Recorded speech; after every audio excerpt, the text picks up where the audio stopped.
누가복음 23장 13절에서 25절 말씀 제가 이것 때 여러분 같이 우리 읽겠습니다. 빌라도가 대제사장들과 관리들과 백성을 불러 모으고 이르되 너희가 이 사람이 백성을 미혹하는 자라 하여 내게 끌고 왔도다.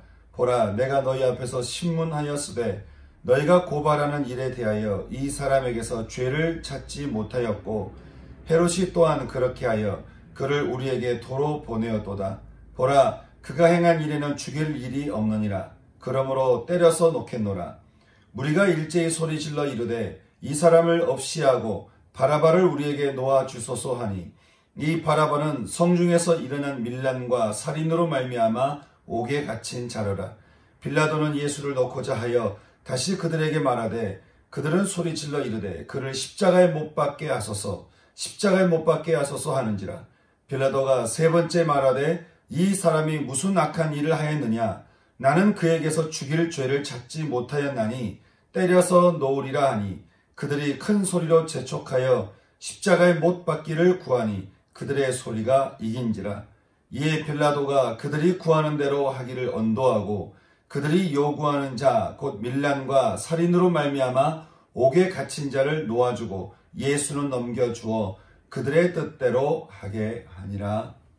아멘. 제가 언젠가 이스라엘 가이사랴 바닷가라고 하는 곳에 갔을 때였습니다. 그곳에서 바울이 이제 잡혀서 또 로마로 가게 되는 그 바닷가인데요. 그 바닷가에 갔을 때 제 눈에 들어온 비석이 하나 있었는데 그 비석의 이름이 빌라도였습니다. 빌라도. 예전에 헤롯이 지은 건물 중에 로마의 관공서 그 흔적 앞에 세워진 그 비석인데요. 그 낯익은 그 이름을 보면서 참 많은 생각을 하게 됐습니다. 우리는 빌라도에 대해서 예배 때마다 고백하죠. 본디오 빌라도에게 고난을 받아 십자가에 못 박혀 죽으시고 아주 온 세상 사람이 빌라도를 압니다. 어쩌다가 참 주임을 죽이게 되는 자리에 있어서 이렇게 온 세상에 불명예스러운 그런 참 이름이 됐는지, 예수님을 죽게 한 그 자리에 또 다른 이름이 있습니다. 예수님을 잡아갔던 대제사장 가야바와 그의 장인이었던 안나스. 사실 이들 모두 로마 정권에 의해서 세워진 제사장들이니까 정통성이 없겠죠. 어찌됐든 명칭은 제사장 가문이니까 그들과 당시 장로들, 서기관들, 바리새인들, 그리고 예수님을 배반했던 유다, 또 예수님을 부인했던 당시의 베드로까지 주님이 가신 그 고난의 길에서 왜 그들은 그 자리에 서게 되었을까? 또 빌라도는 왜 예수님을 재판해서 죽이는 일에 참여하게 되었을까? 여러분, 사실 하나님은요, 빌라도가 이 재판에 대해서 재판하도록 그냥 내버려 두지는 않으셨습니다. 하나님은 분명히 이 재판에 개입하셨고요, 빌라도에게 말씀하셨다는 거 혹시 여러분 아십니까? 주님이 이 빌라도에서 이 재판에서 말씀을 하셨어요. 경고도 하셨습니다. 여러분, 그 옛날에요, 아브라함의 아내 사레가 누이인 줄 알고 데려갔다가 이렇게 데려간 그 아비멜렉이라는 사람이 있었는데, 그 아비멜렉이라는 사람이 하루는 잠을 자다가 꿈에서 하나님을 만나게 되죠. 하나님은 그렇게 말씀하십니다. 내가 이 여자를 데려왔으니 너는 죽는다. 이 여자는 남편이 있는 사람이다. 그렇게 얘기하는 거예요. 그러니까 아비멜렉이 놀래가지고 그러죠. 주님, 저는 깨끗한 마음으로 그런 겁니다. 저는 이렇게 뺏은 것도 아니고 저는 떳떳한 마음으로 데려온 겁니다. 그렇게 얘기하니까 하나님이 그렇게 말씀하십니다. 나도 안다. 그러니까 내가 이렇게 너에게 꿈에서 나타나서 너로 하여금 범죄를 저지르지 못하게 한 거니까 여자를 돌려보내라는 거예요. 그러면 너는 살 거라는 거예요. 만약에 안 돌려보내면 너는 죽는다. 그렇게 이야기하는 것이죠. 아비멜렉이 꿈에서 이 꿈을 꾼 다음에 즉시 사라를 돌려보내게 되고, 그는 오히려 아브라함에게 축복을 받는 그런 사람이 되는데, 여러분, 참 만약에 빌라도도 이렇게 나중에 결론이 그가 그래도 축복을 받게 됐다, 그가 예수님에게 축복을 받았다, 이렇게 끝났으면 얼마나 좋았겠습니까? 마태복음 재판 중에 빌라도의 아내가 사람을 보내서 이렇게 말하는 장면이 등장합니다. 저 옳은 사람에게 아무 상관도 하지 마십시오. 내가 꿈에 저 사람으로 인해서 애를 많이 태웠습니다. 그렇게 얘기하는 것이에요. 저 의로운 사람 때문에 내가 꿈자리가 사나웠다는 거예요. 그러니 빌라도의 아내가 빌라도에게 사람을 보내서 말하기를 저 옳은 사람에게 절대로 아무나 상관하지 말라는 거예요. 빌라도가 이 말을 조금은 들었던 것 같아요. 오늘 말씀에서도 대제사장들과 관리들과 백성들을 모아놓고 말하기를 너희가 이 사람이 백성을 미혹한다고 했는데 나는 이 사람한테 죄를 찾지 못했다라고 하는 것이죠. 그러니 때려서 내가 놓아주겠다 그렇게 말을 하는 거예요. 근데 참 그들의 의지는 분명했습니다. 예수를 죽여야 된다는 거예요. 아니 예수를 죽이고 차라리 바라바를 살려달라고 하는 것이죠. 여러분 바라바가 어떤 사람입니까?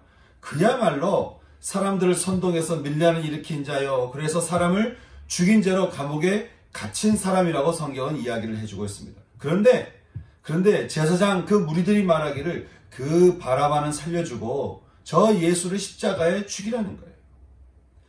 여러분 그들은 왜 예수 대신에 바라바를 선택했을까요? 보니까요 그들이 제사장이든 예수님의 제자이든 그리고 로마의 권력자 빌라도든 간에 그들은 중심을 붙잡고 있는 게 있었다 한다면 그들은 힘의 논리에 의해서 지금 예수를 바라보고 있었다는 거예요. 힘의 논리에 의해서. 힘의 논리에 의해서 예수를 생각하고 있으니까요. 예수는 그들에게서 굉장히 불편한 존재인 거예요. 왜냐하면 내가 원하든 또 예수님이 누구든 간에 그 상대를 통해서 내가 힘을 가지려고 한 거지 그 상대에게 더구나 재판을 받는 예수님에게 힘을 가지게 하는 것은 그들이 원한 것이 아니기 때문에 그런 것이죠.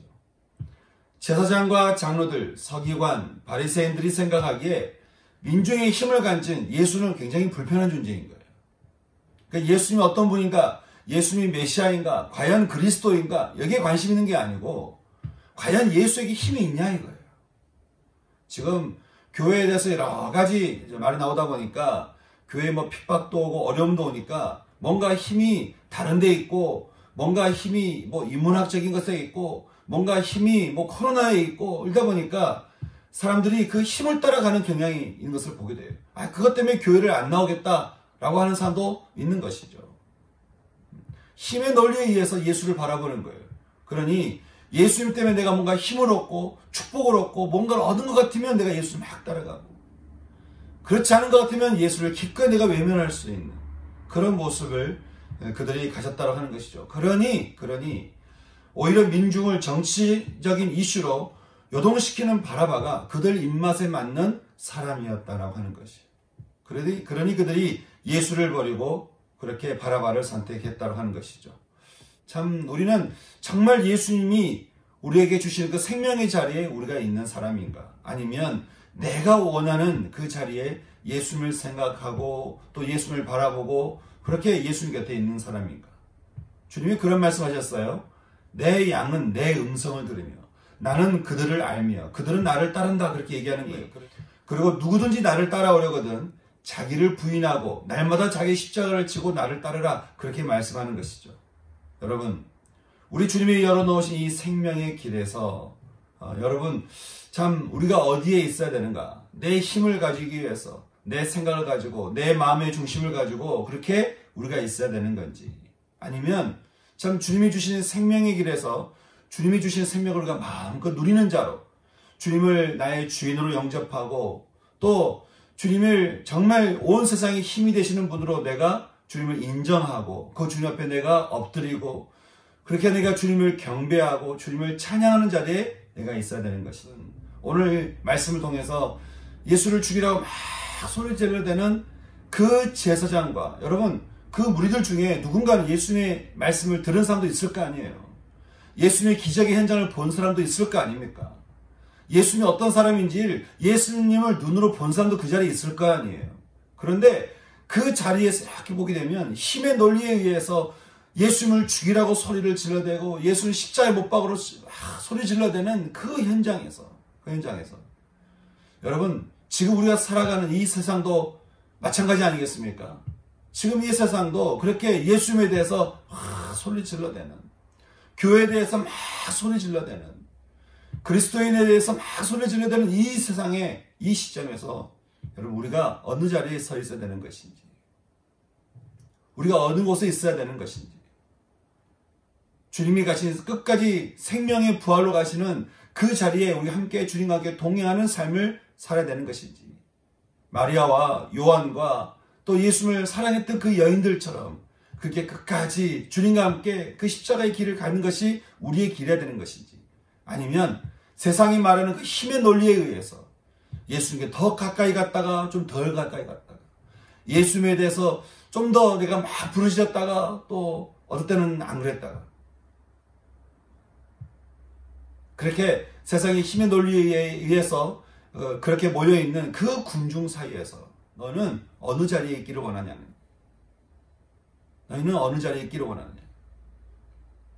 여러분, 주님이 참 십자가의 길을 가시는 이 고난의 길에서 여러분, 우리가 가야 될 길은 세상이 말하는 그 넓은 길이 아니고 기꺼이 우리도 역시 십자가를 지고 주님을 따라가는 길에 되지 않는가. 우리가 이 시간에 또 기도할 때 그렇게 기도했으면 좋겠는 거예요. 오늘도 기도할 때 혹시 나는 세상의 힘의 논리에 의해서, 세상의 경제적인 힘의 논리, 또 세상이 말하는 어떤 상식이라고 하는 거, 그 세상이 이야기하는 어떤 그런 논리에 의해서, 세상이 이야기하는 어떤 정치적인 이슈에 의해서, 세상이 이야기하는 또 사람은 이래야 된다고 하는 거, 성공해야 된다고 하는 거, 여러 가지 세상이 이야기하는 그 메시지에 우리가 휘둘리면서 그 힘의 논리에 의해서 예수를 따라가고 있는 것인지, 아니면 정말 예수님 앞에 나는 죽고, 그건 죄된 나는 부인하고, 내가 예수의 십자가를, 나도 그 십자가를 지고 세상을 등지고 내가 예수님이 걸어가신 생명의 부활로 나도 함께 걸어갈 것인지, 고난의 길을 가신 우리 주님 앞에 우리가 함께 우리 십자가를 지고 또 함께 기도했으면 좋겠습니다. 하나님, 제가 세상의 힘의 논리에 의해 살아가는 것이 아니고 온전히 생명의 예수님을 따라 내가 끝까지 길을 걸어갈 수 있는 제가 될 수 있기를 소망합니다. 세상의 이야기는 그 이야기에 제가 휘둘려서 내가 신앙을 이렇게도 빼앗겼다가 저렇게도 빼앗겼다가 그러는 것이 아니고, 세상이 어떻든 간에, 세상이 무슨 소리를 질렀든 간에, 세상이 어떻게 군중의 힘을 발휘해서 교회를 욕하고 예수 믿는 사람을 욕하고 또 예수를 욕하고 어떻든 간에, 하나님, 저는 끝까지 예수님을 따라가기를 원합니다. 하나님, 그 군중 가운데 그들이 적혀져 있던 빌라도, 가야바, 안나스, 장로들, 하나님, 유다, 하나님, 저는 제 이름이 거기 있지 않기를 원합니다. 저는 끝까지 예수님을 사랑했던 마리아, 십자가 밑에 끝까지 주님과 함께 있었던 예수님을 사랑했던 제자 요한, 하나님, 제가 그 자리에 있기를 원합니다. 다윗이 얘기했던 것처럼 주님이 나의 힘이십니다. 주님이 나의 요새시요 나의 산성이십니다. 주님이 내 인생의 힘이십니다. 이렇게 고백하며 나아갈 수 있는 저는 저와 여러분 될 수 있기를 주님의 이름으로 축원합니다. 함께 오늘 말씀을 두고 같이 기도하시면서 혹시 내가 또 갖고 있는 내 힘을 또 다 내려놓고요, 내 중심의 힘을 내려놓고 또 내가 막 주장하고 있는 내 고집과 내 아쉽과 또 내가 맞다고 막 주장하고 있는 내 모든 생각들 또 내려놓고, 하나님, 모든 힘의 근원이 되시는 주님만 내 안에 임하시옵소서. 그게 주님을 초대하시면서 그 힘 내시는 주님 안에서 하나님, 제가 안식을 누리고 평안을 누리기 원합니다. 함께 기도하며 나갈 수 있는 이 시간 될 수 있기를 소망합니다. 기도하시고 마지막에 각자 주기도문으로 기도를 마치시면 될 것 같습니다. 함께 기도하며 나가겠습니다. 토요일날 우리 성찬식 있다는 거 잊지 마시고 함께 또 기도를 준비하시기 바랍니다. 함께 기도하겠습니다. 기도하시겠습니다.